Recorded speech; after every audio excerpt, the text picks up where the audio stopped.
કલ્પના કરો કે એક 12 વર્ષનો છોકરો છે. હમ અત્યાર સુધી એકદમ સુખી અને સારા પરિવારમાં ઉછર્યો છે. હમ અને અચાનક તેને શાળામાંથી ઉઠાવી લેવામાં આવે છે. તેના પિતા દેવામાં ડૂબી જવાના કારણે જેલના સળિયા પાછળ ધકેલાઈ જાય છે. અરે બાપરે.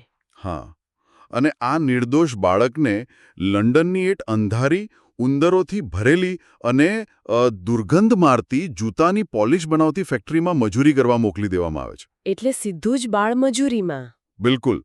દિવસના 10 કલાક તે માત્ર બૂટ પોલિશની ડબ્બીઓ પર લેબલ લગાવવાનું કામ કરે છે અને તેની આસપાસ અત્યંત અસંસ્કારી ગાળો બોલતા મજૂરો છે. જુઓ, આ કોઈ કાલ્પનિક વાર્તાનો પ્લોટ નથી. સાચી વાત છે, આ વાસ્તવિકતા હતી 19મી સદીના સૌથી મહાન અંગ્રેજી લેખક ચાર્લ્સ ડિકન્સની. એક્ઝેક્ટલી. તો આજના વિશેષ અભ્યાસમાં આપણે એક એવી દુનિયામાં ઉતરવાના છીએ જ્યાં સાહિત્ય માત્ર મનોરંજન નથી, પણ સમાજની ક્રૂરતા સામેનો એક અવાજ છે. હા, અને આપણી પાસે આજે G.K. ચેસ્ટરટન, જ્યોર્જ ઓરવેલ અને કેમ્બ્રિજ કમ્પેનિયનના વિવેચનાત્મક લખાણોનો એક બહુ જ રસપ્રદ સંગ્રહ છે. સાચું. આપણે એ સમજવાનો પ્રયાસ કરીશું કે શા માટે ડિકન્સ માત્ર એક જૂના જમાનાના લેખક નથી, પણ આજના આધુનિક મૂડીવાદી સમાજના એક સચોટ પ્રબોધક છે. ચાલો, આને વિગતવાર સમજીએ. ચોક્કસ. આ યાત્રાની શરૂઆત ડિકન્સના બાળપણના એ આઘાતથી જ થવી જોઈએ, કારણ કે તે આઘાતે જ તેમના સાહિત્યનો પાયો નાખ્યો હતો. હા, પેલી બ્લેકિંગ ફેક્ટરીવાળી વાત. હા, વોરેનની બ્લેકિંગ ફેક્ટરીમાં કામ કરવાના એ સમયગાળાએ ડિકન્સના માનસપટ પર એવી ઊંડી અસર કરી કે તેમનામાં એક પિતા વિહોણા વિશ્વ એટલે કે ફાધરલેસ વર્લ્ડની કલ્પના કાયમ માટે ઘર કરી ગઈ. ફાધરલેસ વર્લ્ડ એટલે તેમને એવું લાગતું હતું કે એટલે તેમને લાગતું હતું કે સમાજમાં કોઈ એવું નથી જે તેમનું રક્ષણ કરી શકે. પુખ્ત વયના લોકો, જેમના પર ખરેખર બાળકોના રક્ષણની જવાબદારી હોય છે, તેઓ કાં તો નિષ્ફળ ગયા છે અથવા તો ગેરહાજર છે. અને આ જ કારણ છે કે ડિકન્સની નવલકથાઓમાં આપણે વારંવાર અનાથ બાળકો, ક્રૂર વાલીઓ અને એકલા સંઘર્ષ કરતા બાળપાત્રો કેન્દ્રસ્થાને જોઈએ છીએ. અરે વાહ! અહીં વાત ખરેખર રસપ્રદ બને છે, કારણ કે મને આજના આધુનિક મનોવિજ્ઞાનનો એક ખ્યાલ યાદ આવે છે, જેને પેરેન્ટિફિકેશન કહેવામાં આવે છે. હા, પેરેન્ટિફિકેશન, જ્યાં ભૂમિકાઓ આખી બદલાઈ જાય છે. બિલકુલ. બાળકોએ નાની ઉંમરે તેમના માતા-પિતાની શારીરિક કે માનસિક જવાબદારીઓ ઉપાડી લેવી પડે છે. તેઓએ સમય કરતાં પહેલાં મોટા થઈ જવું પડે છે. સાચી વાત. ડિકન્સના પાત્રો જોઈએ તો જાણે તે બધા જ આ પેરેન્ટિફિકેશનનો શિકાર છે. પેલી નવલકથા છે ને, ધી ઓલ્ડ ક્યુરિયોસિટી શોપ. હા. તેમાં લિટલ નેલ નામની નાનકડી બાળકી જ તેના જુગારી દાદાની સંભાળ રાખે છે. હા, દાદાએ બાળકીનું ધ્યાન રાખવાનું હોય, પણ અહીં બાળકી દાદાને બચાવવાનો પ્રયાસ કરે છે. એ જ તો. અને જુઓ, આ મુદ્દો ડિકન્સના સમયના સાહિત્યિક પ્રવાહની તદ્દન વિરુદ્ધ હતો. ડિકન્સ પહેલાના રોમેન્ટિક યુગમાં વર્ડ્સવર્થ જેવા કવિઓએ બાળકની એક અત્યંત નિર્દોષ અને પવિત્ર છબી ઊભી કરી હતી. પેલું જે પ્રકૃતિ સાથે રમે છે અને દુનિયાના દુઃખોથી અજાણ છે, એવું ને? એક્ઝેક્ટલી.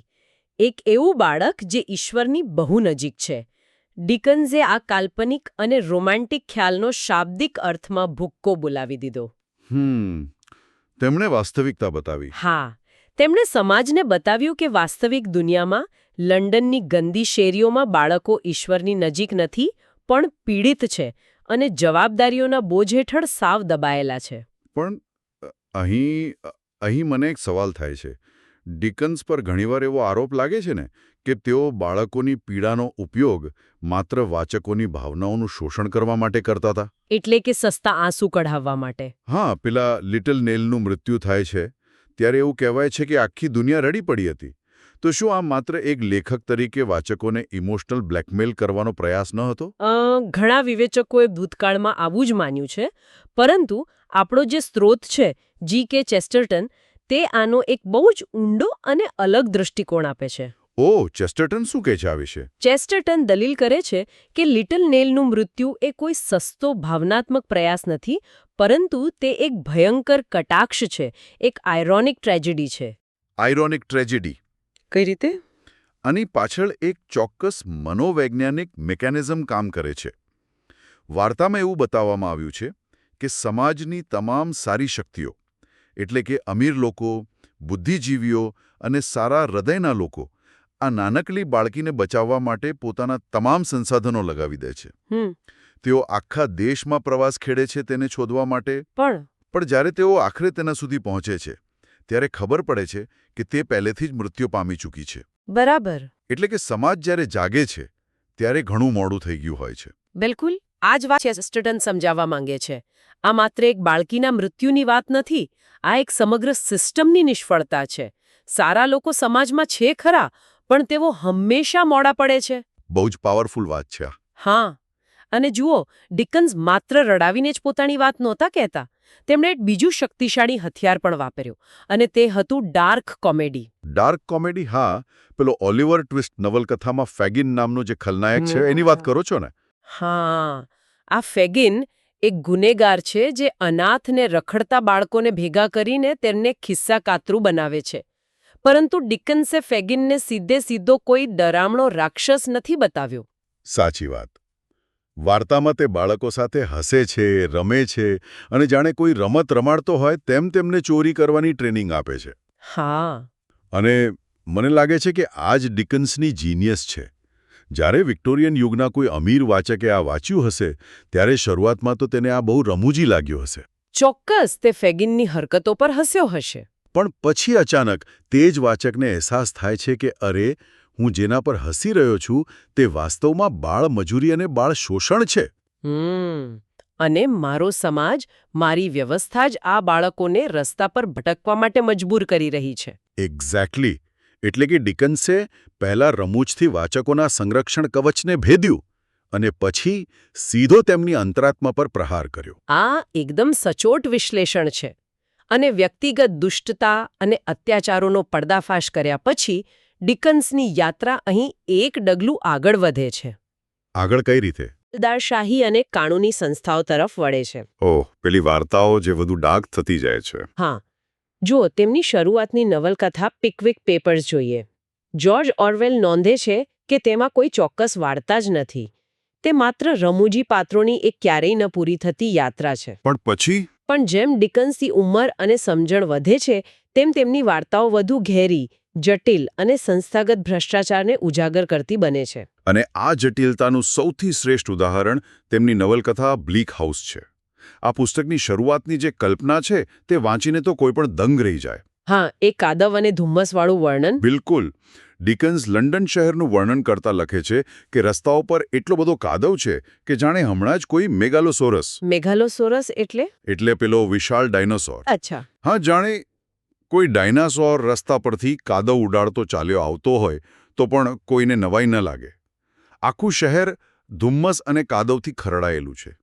અને આ માત્ર હવામાનનું વર્ણન નથી. સાચી વાત. કેમ્બ્રિજ કમ્પેનિયનમાં રૂપકનું ખૂબ જ સુંદર વિશ્લેષણ છે. આ કાદવ એ લંડનની ચાન્સલેરી કોર્ટ એટલે કે ત્યાંની કાનૂની વ્યવસ્થાનું પ્રતીક છે. ચાન્સલેરી કોર્ટ એટલે એ કેવી હતી? એ સમયે એવી ન્યાય પ્રણાલી હતી જ્યાં લોકોના પ્રોપર્ટીના અને વારસાના કેસો દાયકાઓ સુધી ચાલતા. પેઢીઓ ખતમ થઈ જતી પણ ચુકાદો ન આવતો. અરે બાપરે. હા.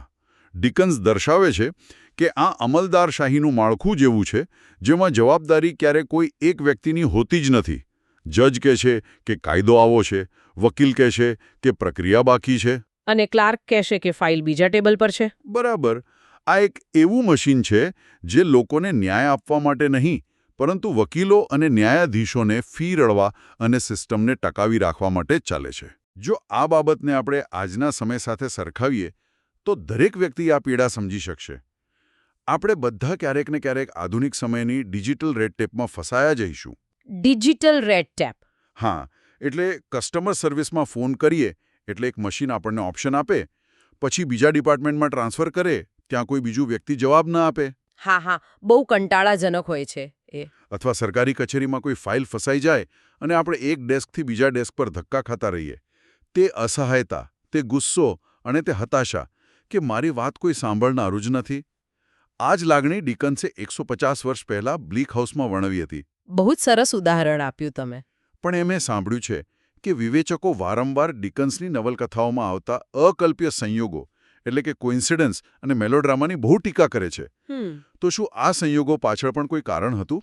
હા, વિવેચકો કહે છે કે ડિકન્સની વાર્તાઓમાં અચાનક કોઈ ખોવાયેલો ભાઈ મળી જાય કે કોઈ અજાણ્યો વ્યક્તિ છેલ્લી ઘડીએ આવીને બચાવી લે, આવું બહુ બને છે. પણ વાસ્તવમાં આ ડિકન્સની વાર્તા કહેવાની એક ખાસ શૈલી હતી. અચ્છા, કેવી શૈલી? જ્યારે સમાજની કાનૂની વ્યવસ્થા, અમલદારશાહી અને સરકાર એટલી હદે ભ્રષ્ટ અને જડ હોય કે તે સામાન્ય માણસને કચડી જ નાખવાની હોય, ત્યારે તેને બચાવવા માટે કોઈ ચમત્કાર કે દૈવી સંયોગ સિવાય બીજો કોઈ રસ્તો જ બચતો નથી. ઓહ, એટલે ડિકન્સ દર્શાવવા માંગતા હતા કે સિસ્ટમ પાસે કોઈ આશા રાખવા જેવી નથી? બિલકુલ. જો તમે બચશો તો માત્ર કોઈ અકલ્પ્ય સારા નસીબના જોરે જ બચશો. સિસ્ટમ તમને નહીં બચાવે. આ તો કાનૂની વ્યવસ્થાની વાત થઈ, પણ 19મી સદીમાં એક બીજી પણ ભયંકર સિસ્ટમ ઊભી થઈ રહી હતી, જેણે સામાન્ય માણસની કરોડરજ્જુ તોડી નાખી. ઔદ્યોગિક ક્રાંતિ, રાઈટ? હા, કોલસો, સ્ટીલ, વિશાળ મશીનો અને કાળા ધુમાડાએ મનુષ્યના જીવનને પૂરેપૂરું બદલી નાખ્યું. જો ન્યાય પ્રણાલી કાદવમાં ધીમા મોત સમાન હતી, તો આ ફેક્ટરીઓ ધુમાડા અને શોષણથી મળતું ઝડપી મોત હતી. હા, અને આ પરિસ્થિતિનું સૌથી સચોટ અને આકરું ચિત્રણ ડિકન્સે તેમની નવલકથા હાર્ડ ટાઇમ્સમાં કર્યું છે. પેલું કોકટાઉનવાળું ને? હા, આ વાર્તા કોકટાઉન નામના એક કાલ્પનિક શહેરમાં આકાર લે છે. કોકટાઉન એટલે ફેક્ટરીઓ અને ચીમનીઓનું શહેર, જ્યાંની ઈંટો ધુમાડાથી કાળી પડી ગઈ છે અને નદીનું પાણી રસાયણોથી પ્રદૂષિત થઈને જાંબલી રંગનું થઈ ગયું છે. બાપરે. અને આ નવલકથા દ્વારા ડિકન્સે એ સમયની બે પ્રચલિત વિચારધારાઓ પર સીધો હુમલો કર્યો છે. એક છે ઉપયોગિતાવાદ એટલે કે યુટિલિટેરિયનિઝમ, અને બીજું લેસેઝ ફેર એટલે કે મુક્ત બજાર અર્થશાસ્ત્ર. જુઓ, આપણે આ બંને ભારેખમ શબ્દોને જરા સરળ ભાષામાં સમજીએ. ઉપયોગિતાવાદ અને મુક્ત બજાર અર્થશાસ્ત્ર એટલે શું? અને જે ઉદ્યોગપતિઓ આ વિચારધારા માનતા હતા, શું તેઓ ખરેખર પોતાના મનમાં પોતાને વિલન માનતા હતા? આ બહુ જ રસપ્રદ સવાલ છે. ના, તેઓ પોતાને વિલન બિલકુલ નહોતા માનતા. ઉપયોગિતાવાદ એવું માનતો હતો કે કોઈપણ વસ્તુનું મૂલ્ય તેની ઉપયોગિતા એટલે કે તે કેટલો ફાયદો કરાવે છે તેના પર નિર્ભર છે. તેને મન કલ્પના, સાહિત્ય, ચિત્રકામ કે લાગણીઓ, આ બધું જ સમયનો બગાડ છે.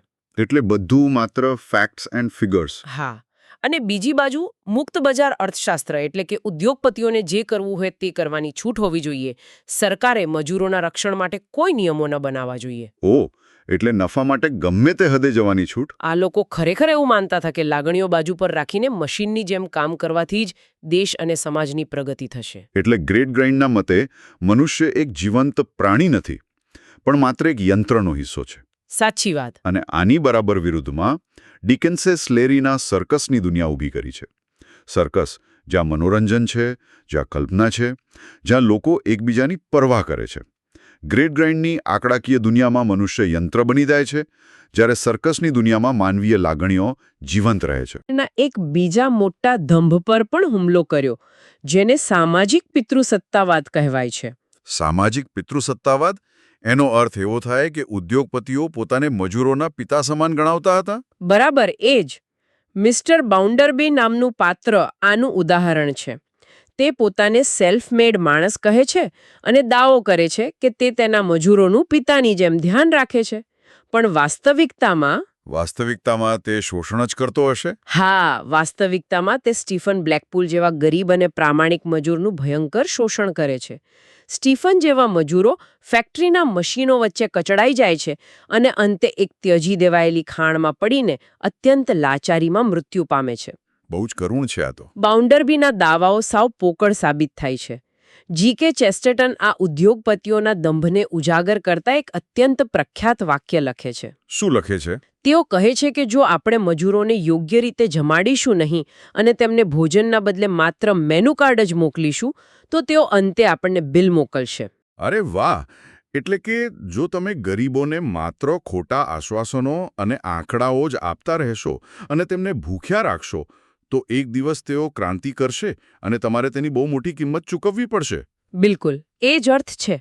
આ વિશ્લેષણ ખરેખર હચમચાવી મૂકે તેવું છે, પણ અહીં મને એક બહુ મોટો પ્રશ્ન ઉદ્ભવે છે, ખબર છે? અને મારે તમને થોડા પડકારવા પડશે. હા, પૂછો ને. જ્યોર્જ ઓરવેલ તેમના નિબંધમાં બહુ સ્પષ્ટપણે નોંધે છે કે ડિકેન્સ પોતે કોઈ ક્રાંતિકારી ન હતા. તેઓ કોઈ સમાજવાદી એટલે કે સોશિયાલિસ્ટ વિચારધારા ધરાવતા ન હતા. એ વાત સાચી છે. ડિકન્સે ક્યારે એવું નથી કહ્યું કે ફેક્ટરીઓ બાળી નાખો અથવા મૂડીવાદનો અંત લાવો. જો એક તરફ કાનૂની વ્યવસ્થા આટલી ભ્રષ્ટ છે અને બીજી તરફ ઔદ્યોગિક વ્યવસ્થા આટલી નિર્દયી છે જે લોકોના જીવ લઈ રહી છે, તો પછી ડિકન્સનો ઉકેલ શું હતો? માત્ર એમ કહેવું કે બધા એકબીજા સાથે સારી રીતે વર્તો? શું વ્યવસ્થાગત હત્યાઓ અને શોષણ સામે આટલો સરળ અને નૈતિક ઉકેલ અત્યંત બાલિશ અને નાદાનીભર્યો નથી લાગતો? તમારો આ પડકાર બહુ વ્યાજબી છે અને ઓરવેલે આના પર બહુ ઊંડાણથી વિચાર કર્યો છે. પ્રથમ દ્રષ્ટિએ ડિકન્સનો ઉકેલ ખરેખર બાલિશ લાગે છે. એટલે તેઓ શું માનતા હતા? ડિકન્સ માનતા હતા કે જો વ્યક્તિઓ અંદરથી બદલાશે, જો તેમની અંદર દયા અને સહાનુભૂતિ આવશે, તો સિસ્ટમ આપોઆપ સુધરી જશે.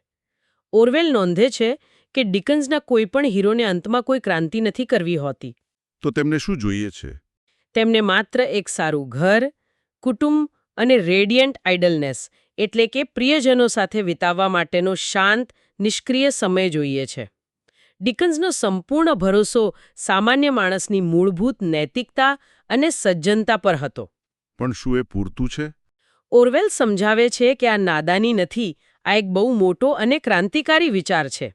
ઓરવેલનું કહેવું છે કે જો તમે લોકોની માનસિકતા અને નૈતિકતા બદલ્યા વિના માત્ર સિસ્ટમ બદલી નાખશો, તો જે નવો વર્ગ સત્તા પર આવશે તે પણ શોષણ જ કરશે. અચ્છા, એટલે માત્ર જૂના શોષકોની જગ્યાએ નવા શોષકો આવી જશે. એક્ઝેક્ટલી. એટલે મૂળ સમસ્યા સિસ્ટમમાં નહીં, પણ માણસની નિયત અને માનવતાના અભાવમાં છે. હા, આ સાંભળીને મને આપણા ભારતીય સાહિત્યની બહુ યાદ આવે છે.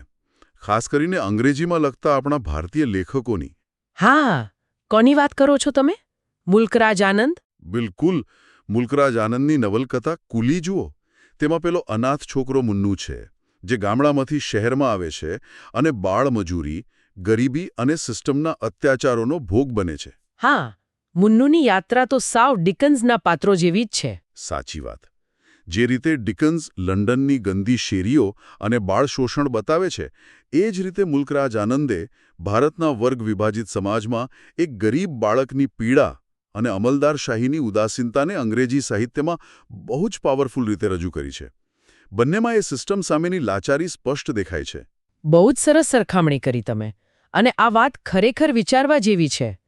એટલે જ ડિકન્સ ઐતિહાસિક સમયની સીમાઓ વટાવીને આજે પણ એટલા જ પ્રસ્તુત છે. હા, ઔદ્યોગિકરણની જે ક્રૂરતા અને મનુષ્યને આંકડાઓમાં ગણવાની જે માનસિકતા ડિકેન્સે જોઈ હતી, તે આજે આપણા કોર્પોરેટ મૂડીવાદ અથવા નવમૂડીવાદ એટલે કે નિયો કેપિટલિસ્ટ વિશ્વમાં નવું સ્વરૂપ ધારણ કરીને અસ્તિત્વમાં છે. બિલકુલ.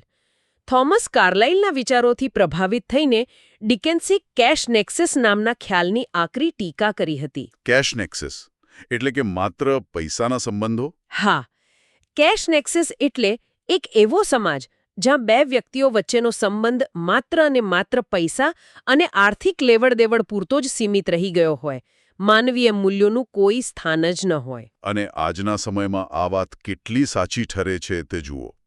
આજે મનુષ્યના કામનું અને તેના અસ્તિત્વનું મૂલ્યાંકન માત્ર તેની આર્થિક ઉત્પાદકતાથી થાય છે. ડિકેન્સે ક્યારેય સામાન્ય લોકોને નીચા જોયા ન હતા. હા, તેમણે હંમેશા લોકોના સ્તર પર આવીને તેમના દુઃખો સમજ્યા, પરંતુ આજની સિસ્ટમ સામાન્ય માણસને માત્ર એક સાધન માને છે. જો આપણે આજની આધુનિક કંપનીઓના એચઆરના ડેટા, તેમના અલ્ગોરિધમ્સ અને એફિશિયન્સી મેટ્રિક્સ પર નજર કરીએ, તો શું આ બધું પેલા થોમસ ગ્રેટગ્રાઇન્ડના વિચારોનું જ આધુનિક અને ડિજિટલ સ્વરૂપ નથી? 100% છે. કંપનીઓ માટે હવે કોઈ વ્યક્તિ રમેશ કે મહેશ નથી, પણ તે માત્ર એક રિસોર્સ છે, એક ડેટા પોઇન્ટ છે. ડિકન્સ તો 150 વર્ષ પહેલાં જ ભવિષ્યવાણી કરી દીધી હતી કે જ્યારે મનુષ્યની ભાવનાઓને પ્રોડક્ટિવિટીના ચાર્ટ પર માપવામાં આવશે, ત્યારે સમાજ અત્યંત નિર્દયી બની જશે. તમારી આ આધુનિક સરખામણી અહીં એકદમ સચોટ છે. અને આ ભૌતિકવાદી દોડને ડિકન્સે તેમની નવલકથા અવર મ્યુચ્યુઅલ ફ્રેન્ડમાં ખૂબ જ પ્રતિકાત્મક રીતે દર્શાવી છે. તેમાં મિસ્ટર બોફિન નામનો એક પાત્ર છે, જેને ગોલ્ડન ડસ્ટમેન કહેવામાં આવે છે. ગોલ્ડન ડસ્ટમેન? કચરામાંથી સોનું? હા, આખી નવલકથામાં લંડનના કચરા અને ધૂળના વિશાળ ઢગલાઓને સંપત્તિ અને મૂડીના પ્રતીક તરીકે દર્શાવવામાં આવ્યા છે. ડિકન્સ કહેવા માંગે છે કે જે સંપત્તિ પાછળ આખી દુનિયા પાગલ થઈને દોડી રહી છે, તે વાસ્તવમાં માત્ર કચરો છે. બહુ ઊંડી વાત છે. પણ મિસ્ટર બોફિન જેવા પાત્રો દર્શાવે છે કે આ કચરા સમાન દુનિયામાં સાચો ખજાનો શું છે. સાચો પ્રેમ, માનવીય સહાનુભૂતિ અને નિસ્વાર્થ સંબંધો જ ખરો ખજાનો છે. તેઓ કચરાના ઢગલામાંથી સોનું શોધી કાઢે છે, પણ એ સોનું ધાતુનું નથી, પરંતુ માણસાઈનું છે. અદ્ભુત. અને મને લાગે છે કે આ જ કારણસર ચેસ્ટરટન ડિકન્સને અસફળ માણસોનો અવાજ કહે છે. એક એવી સ્પર્ધાત્મક દુનિયા જ્યાં સફળતાની વ્યાખ્યા માત્ર બેંક બેલેન્સ અને મોટા હોદ્દાઓ પૂરતી સીમિત થઈ ગઈ છે, તે જે લોકો પાછળ રહી ગયા છે, જેઓ સિસ્ટમ સામે હારી ગયા છે, તેમને કોણ સાંભળશે? સાચી વાત. ડિકન્સે તેમને અવાજ આપ્યો. તેમણે આપણને યાદ અપાવ્યું કે જેઓ દુનિયાવી દૃષ્ટિએ અસફળ છે, તેમનામાં પણ ઊંડી માનવતા અને જાણવા જેવી કથાઓ છુપાયેલી છે. ખરેખર. અને ડિકન્સે કોઈ ભારેખમ અને કંટાળાજનક ઉપદેશક બનીને આ વાતો નહોતી કહી. તેમની સૌથી મોટી તાકાત હતી તેમની રમૂજ અને પાત્રોનું જીવંત ચિત્રણ. હા, તેમણે સમાજની સામે એક એવો અરીસો મૂક્યો જેમાં સમાજને પોતાનો કદરૂપો ચહેરો પણ દેખાયો અને સાથે સાથે પોતાની અંદર છુપાયેલી ભલાઈની શક્યતાઓ પણ દેખાઈ. બિલકુલ. તો આ બધી જ વિગતોને એક સાથે જોડીને આપણે આજના આ વિશેષ અભ્યાસને સમેટીએ. ચાર્લ્સ ડિકન્સની યાત્રા જૂતાની પોલિશ ફેક્ટરીમાં કામ કરતા એક આઘાતગ્રસ્ત બાળકથી શરૂ થઈ હતી. હા. તે બાળકે પોતાની પીડાને હથિયાર બનાવી અને ધીમે ધીમે તે વિક્ટોરિયન યુગના સૌથી મહાન સાહિત્યકાર અને આધુનિક શહેરી મૂડીવાદી જીવનના સૌથી પ્રખર વિવેચક બન્યા. તેમના પાત્રો, તેમની રમૂજ અને ગરીબો પ્રત્યેની તેમની અખૂટ સહાનુભૂતિ માત્ર 19મી સદી પૂરતી સીમિત નથી, તેમાં શ્વાસ લેતી માનવતા કોઈ પણ કાળ કે સ્થળની સીમાઓથી પર છે અને આજના સમયમાં પણ એટલી જ જીવંત છે. હું તમારી વાત સાથે પૂરેપૂરી સહમત છું. ડિકન્સ ખરેખર અજોડ હતા. હવે જ્યારે આપણે આ યાત્રાના અંત તરફ આવી ગયા છીએ, ત્યારે અહીં સાંભળનાર દરેક વ્યક્તિના મનમાં વિચારવા માટે એક પ્રશ્ન છોડીને જઈએ. જરા વિચાર કરો, જો ચાર્લ્સ ડિકન્સ આજે જીવિત હોત અને તેમની પાસે ઇન્ટરનેટ, સોશિયલ મીડિયા અને ગ્લોબલ સપ્લાય ચેનની તમામ માહિતી હોત, તો તેઓ કઈ આધુનિક બ્લેકિંગ ફેક્ટરી પર પોતાની નવી નવલકથા લખત? શું તે વાર્તા કોઈ ઈ-કોમર્સ કંપનીના વિશાળ વેરહાઉસ વિશે હોત, જ્યાં માણસો રોબોટની જેમ એક સેકન્ડના પણ આરામ વિના દોડી રહ્યા છે? શું તે આફ્રિકાની કોઈ કોબાલ્ટની ખાણમાં કામ કરતા બાળમજૂરો વિશે હોત, જેનાથી આપણા આ સ્માર્ટફોન બને છે? અને સૌથી મોટો પ્રશ્ન એ છે કે આજના આપણા આ સતત ધ્યાન ભટકાવનારા સોશિયલ મીડિયાના શોર્ટ્સ અને રીલ્સમાં ખોવાયેલા યુગમાં શું ડિકન્સ પોતાના શબ્દોની તાકાતથી 19મી સદીની જેમ લાખો લોકોને એકસાથે જોડી શક્યા હોત ખરા? આ એક એવો વિચાર છે જેના જવાબો કદાચ આપણે આપણી આસપાસની જ દુનિયામાં શોધવા પડશે.